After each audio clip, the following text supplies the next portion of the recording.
Hello hi नमस्कार. माझं नाव जिज्ञासा. मी तुम्हाला एक वेगळ्या दुनियेत आणणार आहे. एका वेगळ्या दुनियेची सफर घडवणार आहे. ती दुनिया आहे कचऱ्याची. माझ्या यूट्यूब चॅनलचं नाव आहे चला कचऱ्याच्या दुनियेत. ह्या दुनियेमध्ये तुम्हाला वेगवेगळ्या प्रकारच्या कचऱ्याबद्दलची माहिती मिळणार आहे. तर ह्या चॅनलला सबस्क्राईब आणि फॉलो जरूर करा. कचऱ्याविषयी पूर्ण माहितीसाठी हे चॅनल तुम्हाला आवश्यक असेल. कचऱ्याचं रिसायकलिंग, कचऱ्याचे खत आणि ह्या सगळ्या विषयांबद्दल एक नवीन सुरुवात माझ्यातर्फे होत आहे. सो कचरा हा विषय खूप अवघड आहे असं प्रत्येकाला वाटतं, कारण की नियम वेगवेगळे असतात. सोसायटीसाठी नियम वेगळा आहे, घरांसाठी नियम वेगळा आहे, चाळीसाठी नियम वेगळा आहे आणि बंगल्यांसाठी वेगवेगळे नियम आहेत. पण ह्याच्यामध्ये ओला आणि सुखा कचरा हा तर सगळ्यात वेगळाच फरक आहे. ओला कचरा काय असतो आणि सुखा कचरा काय असतो ह्याबद्दलची माहिती मी तुम्हाला देणार आहे. आज ह्या माहितीमध्ये आपण प्रॉपरली शिकणार आहोत की ओला कचरा म्हणजे काय आणि सुखा कचरा म्हणजे काय. ओला कचरा म्हणजे आपण खातो ते अन्न आणि जेवल्यानंतर उरणारं जे खरकट आहे त्याला ओला कचरा असं म्हणतात. त्याच्यामध्ये जे प्रकार येतात, पहिलं म्हणजे अंड्याचे शेल्स, दुसरं म्हणजे भात, जो उरलेला भात असतो तो, तिसरं म्हणजे फळं किंवा फळांच्या साली किंवा कुजलेली फळं, ह्या प्रकारामध्ये ओला कचरा मोडतो. पण ओल्या कचऱ्यामधले पण फरक आणि त्याच्यापासून बनणारी खतं ही माहिती मी तुम्हाला पुढच्या व्हिडिओमध्ये देईन. आता येऊया सुख्या कचऱ्यामध्ये. सुख्या कचऱ्यामधला फरक तर खूप वेगळा आहे. आपण विचार करतो ना की आम्ही लहान असताना आपल्याकडे भंगारवाला खूप जास्त प्रमाणात फिरायचा. भंगारवाला असू दे किंवा लसूणवाली असू दे, ती आपल्याला प्लास्टिक बदली लसूण द्यायची, प्लास्टिक बदली बटाटे द्यायची. आजही मला आठवते हा ते. पण आता काहीतरी वेगळा प्रकार घडतोय की ती लसूणवाली किंवा तो भंगारवाला आपल्याला काहीच देत नाहीये. ह्याचा काहीतरी फरक असणार, कारण की तेवढ्या प्रमाणात लोक मोबिलाइज नाही होत आहेत ह्या विषयावरती. कारण की आता आपण सगळं प्लास्टिक असू दे किंवा काही असू दे डायरेक्टली कचऱ्यात फेकतो. म्हणजे सुख्या कचऱ्याचा जो प्रमाण आहे ते सगळ्यात जास्त होत चालला आहे. मुळात मी गेली 5 वर्ष सुख्या कचऱ्यावरतीच काम करत आहे. माझ्याकडे जे सेंटर्स आहेत, जे MRF फॅसिलिटीज म्हणून म्हटलं जातं, त्याच्यामध्ये येतं सुखा कचरा. सुख्या कचऱ्याची टाईप्स किती आहेत तर 13 टाईप्स आहेत. 13 टाईप्समध्ये पहिला टाईप आहे प्लास्टिक. प्लास्टिकमध्ये soft plastic, hard plastic.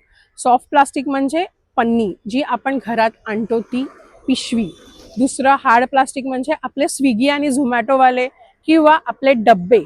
So आता हा विचार येत असेल की प्लास्टिकच फक्त नाही तर मेटल आणि आपण जो सिल्वर फॉईल गरम गरम खाण्यासाठी जो वापरतो तो सुद्धा सुका कचऱ्यामध्ये येतो आणि तो सुद्धा रिसायकलिंग होतो बरं का. त्याच्यासोबतच लोखंड, त्याच्यासोबतच आपले लॅपटॉप्स, आपला संगणक, ह्या सगळ्या ज्या कम्प्युटर गोष्टी आहेत त्याला ई वेस्ट असं म्हणतात. पण हे सुद्धा सुक्या कचऱ्यामध्ये येतं आणि ह्याच्यासाठी एक स्पेशल गाडी सुद्धा BMC प्रोव्हाइड करते. हे खूप कमी जणांना माहिती आहे. पण ह्या गाड्यांमध्ये सुद्धा सुखा कचरा येतो असंच नाहीये. हे मी तुम्हाला थोड्या थोड्या व्हिडिओमध्ये पुढे पुढे सांगीनच की प्रॉब्लेम्स पण आहेत आणि त्याच्यामध्ये मजेदार गोष्टी सुद्धा येतात. म्हणजे अशा की कधी कधी जुनी जी 500ची नोट आहे ना ती सुद्धा आम्हाला मिळालेली आहे. पण ह्याच्यामध्ये अनेक लोक काम करतात, ज्या लोकांना आपण कधी बघितलंच नाहीये. ती लोक नक्की काय करतात, कधीतरी आपल्या आजूबाजूने फिरत असतील, त्यांना आम्ही कचरावेचक कसं संबोधतो. पण आम्ही आणि आमच्यासारख्या अनेक संस्था त्यांना सफाई साथी म्हणतात. का? कारण की ते आपल्यासाठी आपला घरातला कचरा साफ करतात. हे कोणालाही माहिती नसावं, ह्याच्यापेक्षा दुःखद काहीच नाहीये. या कचऱ्यामध्ये एक घटक असा आहे जो कचरा वेचक आहे, जो आपल्यासाठी काम करतो. तो कुठे काम करतो माहितीये? जसं आपण म्हणतो ना की पिक्चरमध्ये बॅकग्राऊंड वर्क खूप जास्त असतं, तसंच कचऱ्यामध्ये पण बॅकग्राऊंड वर्क खूप जास्त असतं. ह्यामध्ये जे कचरा वेचक आहेत, जो तुम्ही पाठवलेला स्पेशली सोसायटीतून आलेल्या सुक्या कचऱ्यामध्ये हे सॅग्रिगेशन करतात. सॅग्रिगेशन म्हणजे सगळा जो कचरा मिक्समध्ये आलेला असतो, स्पेशली ड्राय वेस्ट, तो वेगवेगळा करतात. ड्राय वेस्टमध्ये जे मी तुम्हाला आधीच सांगितलेले कंपोनंट आहेत, प्लास्टिक, मेटल, ह्या सगळ्या गोष्टी. पण ह्या सगळ्या गोष्टी वेगळ्या करण्यासाठी तो पूर्ण दिवस स्वतःचा घालवतो. माझ्या माहितीनुसार आणि माझ्या अभ्यासानुसार आणि गेली 28 वर्षाची एक जी सफर आहे, जी एका संस्थेने घालवलेली आहे, त्या सफरेनुसार सकाळी 4 वाजता ही महिला उठते आणि ह्या सगळ्या घटकामध्ये महिला हा प्रमुख घटक आहे. महिला सकाळी 4ला उठते, ती तिच्या अवतीभवती आवारात जेवढा कचरा असेल, म्हणजे तिच्या एरियातला कचरा, आणि तुम्हाला माहिती आहे का, ह्या महिलांच्या टेरिटरीज ठरलेल्या असतात. जशा आपल्या कामाच्या टेरिटरीज ठरलेल्या असतात तशा ह्यांच्याही ठरलेल्या असतात. त्या त्या दुसऱ्या महिलेच्या टेरिटरीजमध्ये जात नाहीत. त्या टेरिटरीजमधून कचरा घेऊन येणं, तिथे सॅग्रिगेशन करणं आणि तो भंगारवाल्याला विकणं. कधीतरी बघितलंय का रस्त्यावरती महिला जी कचरा वेचते, किंवा तिला असे खूप साऱ्या अशा बंडल्समध्ये तिने कचरा ठेवलेला असतो, त्याच्यात कचरा असतो. हे खूप कमी जणांना माहिती असेल. कधीतरी प्रत्येकाचं लक्ष गेलंच असेल त्याच्यावरती, पण एवढं नसेल गेलं. पण आता माझ्या व्हिडिओने ते जाईलच नक्की. त्या महिलेच्या पोटलीमध्ये कचरा असतो. कधीतरी नाकावरती रुमाल ठेवला असेल ती महिला बाजूनी जाताना, अहो पण तीच महिला तुमच्या जे पॉटहोल्स आहेत ना त्याच्यामध्ये अडकलेलं प्लास्टिक काढायचं काम करते, ते कमी करायचं काम करते. जो 26 जुलैचा इन्सिडन्स आहे ना, तो कुठे ना कुठे कमी करायचा प्रयत्न आमच्या कचरा वेचकांनी केला, म्हणजेच आमच्या सफाई साथीजनी केला. आता हा प्रश्न तुम्हाला पडला असेल की ही एवढं महिलांचं बोलते, किंवा आता तुम्ही कधी महिला बघाल अशी जिने कचरा असा ठेवला असेल, तिच्या मते तो विकायचा कचरा असेल, तर तो कचरा जातो कुठे? तर तो कचरा भंगारवाला घेतो, किंवा आमच्यासारख्या ज्या संस्था आहेत ज्यांच्याकडे BMC मार्फत MRF सेंटर म्हणजे सुका कचरा वर्गीकरण केंद्र आणि आत्ताचं मटेरियल रिकव्हरी फॅसिलिटी सेंटर देण्यात आलं आहे, अशा संस्था किंवा असे भंगारवाले त्यांच्याकडून खरेदी करतात. संस्थांनी खरेदी केलेलं जे प्रोडक्ट आहे किंवा त्या महिलेने दिलेलं जे प्रोडक्ट आहे हे रिसायकलिंगला जातं. तसंच भंगारवाल्याने खरेदी केलेलं प्रोडक्ट सुद्धा रिसायकलिंगला जातं. पण भंगारवाला हा काटा सिस्टीमवाला आहे, त्याच्यामुळे कुठे ना कुठे त्या महिलेला प्रॉफिट कमी होतं. पण हेच जर एखाद्या संस्थेमार्फत केलं, ती महिला एखाद्या संस्थेला जोडलेली असते, तर त्याच्यामुळे तिला कुठे ना कुठेतरी प्रॉफिट होतोच. पण आम्ही असं नाही म्हणत की बाबा प्रत्येक ठिकाणी संस्था पोचू शकते.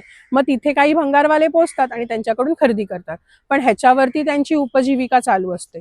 मग हेच जे सगळा कचरा आहे हा सॅग्रिगेशन सेंटरवर येतो. तसंच सोसायटीमधून निघालेली जी दुसरी गाडी आहे BMC तर्फे चालू केलेली, ती गाडी सेंटरवरती येते आणि तिथे ती तिचा माल जो आणलेला असतो तो अनलोड करते. तर BMCने आपल्याला 2 गाड्या दिल्या आहेत. एक आहे वेट वेस्ट आणि एक आहे ड्राय वेस्ट. म्हणजे एक आहे ओल्या कचऱ्याची आणि दुसरी आहे सुक्या कचऱ्याची. हे खूप कमी जणांना माहिती आहे, मलाही माहिती आहे. पण ही सेवा सोसायटीपुरतीच सीमित आहे, स्पेशली सुक्या कचऱ्याची गाडी. ज्या मोठ्या मोठ्या सोसायटीज आहेत, ज्या छोट्या सोसायटीज आहेत, त्यापर्यंत ही सेवा आहेच. पण ह्याच्यामध्ये तुम्ही MRF सेंटरमध्ये पण तुमचा सुका कचरा आणून ड्रॉप करू शकता.